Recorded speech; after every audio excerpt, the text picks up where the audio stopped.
Cell book का topic मैं आपको आज डिस्कस करने के लिए जा रहा हूँ। जैसे अगर मान लीजिए कि क्वेश्चन आता है और क्वेश्चन में भी आपसे कहा जाता है कभी कि सेल बुक बनाओ, तो आप ऊपर ऐसे लिख दीजिएगा कि हम सेल बुक बना रहे हैं।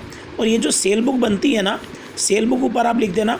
सेल बुक के अंदर भी ना जब आप कॉलम बनाओगे तो सेल बुक के अंदर भी पहला कॉलम आपने वही डेट का बनाना है, फिर पर्टिकुलर, फिर LF का, फिर डिटेल का कॉलम बनाना है, फिर अमाउंट का। यहाँ तक सेम है ना, सेल बुक में कॉलम सेम है। लेकिन सेल बुक में अमाउंट के बाद देखो, अमाउंट के बाद बेटा जी सेल बुक में आपने अगला कॉलम बनाना है इनवॉइस वैल्यू का।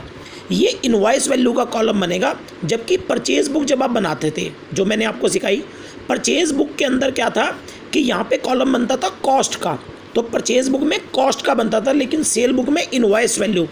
ये इनवॉइस वैल्यू का मतलब आपको पता है सेल प्राइस ही होता है, क्योंकि जब आप बेचते हो, जब आप बेचोगे तो आपके लिए, जब आप बेचोगे तो वो आपका सेल प्राइस हुआ ना कि आपने कितने में बेचा, तो इनवॉइस वैल्यू सेल प्राइस होता है। तो यहाँ पे इनवॉइस वैल्यू का कॉलम बनता है। ये इनवॉइस वैल्यू के बारे में मैं आपको बता दूं कि ये इनवॉइस वैल्यू जो है वो सेल प्राइस को ही बोलते हैं। तो यहाँ सेल बुक में ये कॉलम चेंज है, इनवॉइस वैल्यू बनता है सेल प्राइस है ये एक तरह का। जब आप बेचोगे तो आपके लिए तो सेल प्राइस है ना वो, तो ये इनवॉइस वैल्यू का कॉलम बनता है। और सेल बुक में देखो 3 कॉलम आगे वही टैक्स के बनेंगे, CGST, SGST, IGST, वो 3 कॉलम वही बनेंगे सेल बुक में, टैक्स के वही बनेंगे। लेकिन एक फ़र्क है, ये जो कॉलम टैक्स के बनेंगे इनके साथ आउटपुट यूज़ होगा। आपको याद होगा मैंने आपको बताया था कि जब आप बेचते हैं, जब आप बेचेंगे तो बेचते समय आउटपुट वर्ड लगता है, क्योंकि जब आप बेचते हो तो आप लोगों से टैक्स वसूल करोगे, तो टैक्स आप लोगे ना, तो जो टैक्स हम लेते हैं उसे आउटपुट बोलते हैं।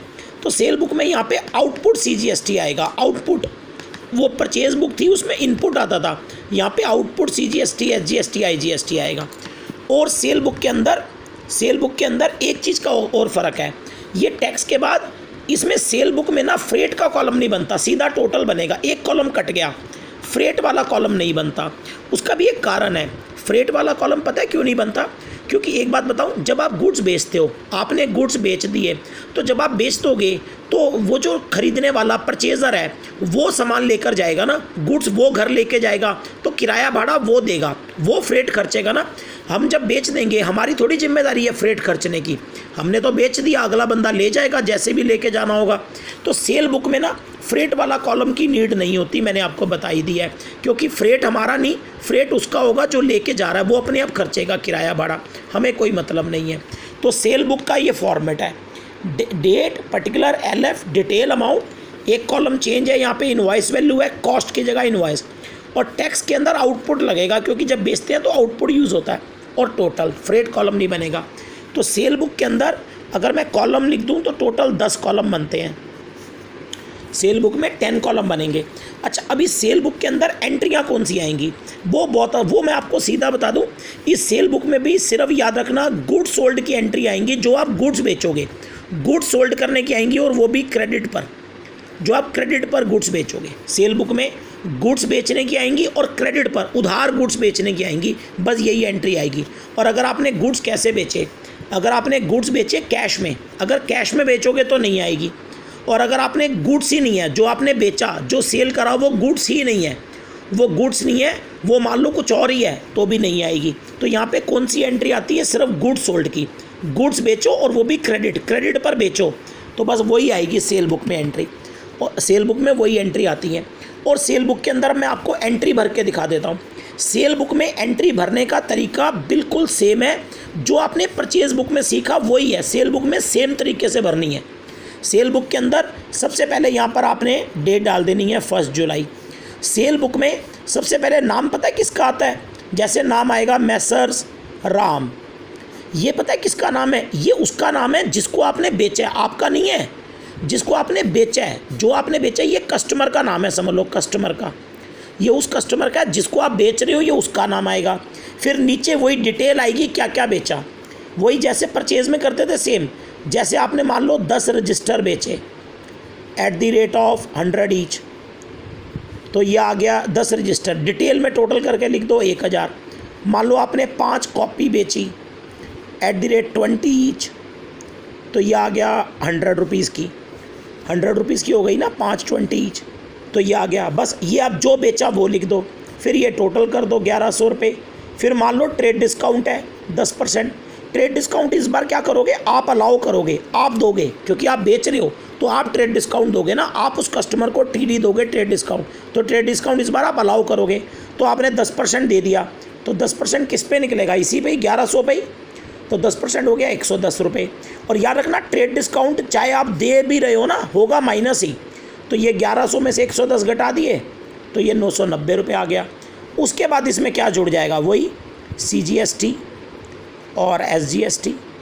मान लो वो CGST और SGST 3% है, मान लो कि 3% है वो, अब 3% आप निकाल लो, इसका 990 का 3% निकाल लो आप, जैसे ये 9 या 27, ये लगभग अगर आप अप्रॉक्सीमेटली करोगे तो ये 29.70 आ जाएगा, जहाँ तक मुझे कैलकुलेशन कह रही है।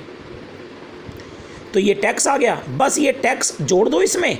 और हाँ, इसमें फ्रेट नहीं जुड़ता, आपको मैंने बताया फ्रेट तो लगेगा ही नहीं ना, फ्रेट तो उसका होता है जो लेके जा रहा है, तो फ्रेट नहीं है, बस ये आप जोड़ दो इसके अंदर। और जो भी ये 990 प्लस ये टोटल आएगा ना, इसका जो भी टोटल आएगा, आप टोटल कर लेते हैं, जैसे 58 है और ये 990 है, तो 990 और 58 1048, ये हो गया 1049 हो गया, लगभग 0.40 पैसे, ये मैंने लिख दिया।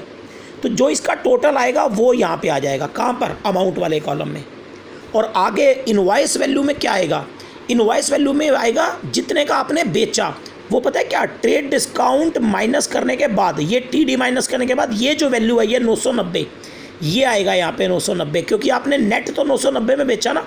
और ये जो CGST SGST है ये आउटपुट है ना, आउटपुट है, ये टैक्स आउटपुट वाला आपको मिलेगा ना ये टैक्स, तो ये CGST में आ जाएगा और SGST जो है वो SDST में आ जाएगा, और यहाँ कुछ नहीं आएगा। और टोटल में एक बार फिर लिख दीजिएगा 1049.40। तो लीजिए ऐसे सेल बुक के अंदर भी आप एंट्री ऐसे भरनी है, सेम एंट्री है ना, ऐसे ही सेल बुक के अंदर अगर दूसरी भरनी हो, अच्छा जब ये एंट्री हो गई तो ये पूरी अंडरलाइन कर देना, ये यहाँ तक पर्टिकुलर, और ये अंडरलाइन कर देना। इसी के नीचे अगर दूसरी हो तो दूसरी स्टार्ट कर देना। तो सेल बुक में भी एंट्री सेम तरीके से भरनी है, ऐसे सेल बुक आप बना सकते हो, बहुत ईजी है, सेम ही है जैसे परचेज बुक थी। थोड़े से चेंज क्या है, बस इनवॉइस वैल्यू का कॉलम है कॉस्ट की जगह, टैक्स में आउटपुट है, फ्रेट का कॉलम नहीं है। एंट्री भरने का तरीका चेक कर लो, बिल्कुल सेम है, वही TD माइनस होना है और टैक्स जुड़ना है। सेल है तो क्या हुआ, सेम रूल है, ट्रेड डिस्काउंट घटेगा और टैक्स जुड़ेगा, सब कुछ सेम है, as it is sale book वैसे ही बनेगी जैसे परचेज बुक है। और एंट्रियाँ इसमें सिर्फ गुड्स सोल्ड ऑन क्रेडिट, जो गुड्स सोल्ड क्रेडिट पे करोगे वही आएंगी। तो आप सारे सेल बुक के क्वेश्चंस भी आराम से कर पाओगे, कोई मुश्किल नहीं है सेल बुक में।